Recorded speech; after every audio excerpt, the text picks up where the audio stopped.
ফেসবুকে একটা যোগাযোগের মাধ্যম। ফেসবুকে যদি কোনো অপরিচিত মেয়ের সাথে শুধুমাত্র পরিচিত হওয়ার জন্য মেসেজ করা হয় তাহলে কি গুনাহ হবে?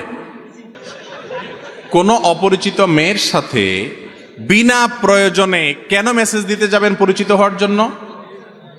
ভাইরা আমার, শয়তান প্রথম বলে যে একটু শুধু জিজ্ঞেস করো, হাই হ্যালো করো, এরপরে শুরু হয় হাই হ্যালো, এরপরে আস্তে আস্তে জিজ্ঞেস করে বাড়ি কোথায়, খায় কি, আস্তে আস্তে আস্তে শয়তান নিচের দিকে নামাইতে থাকে। এরপরে এমন জায়গায় নিয়ে যায় যেখান থেকে আর ফিরে আসার সুযোগ থাকে।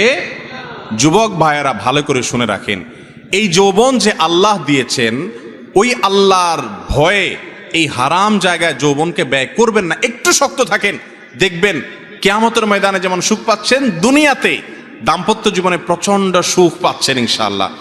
আর যদি এই ইটিস পিটিস করে 2 নাম্বারই করে নিজের যৌবনকে নষ্ট করেন, তো আসল সময়ে যৌবনের কি পাবেন না? উপকার পাবেন না।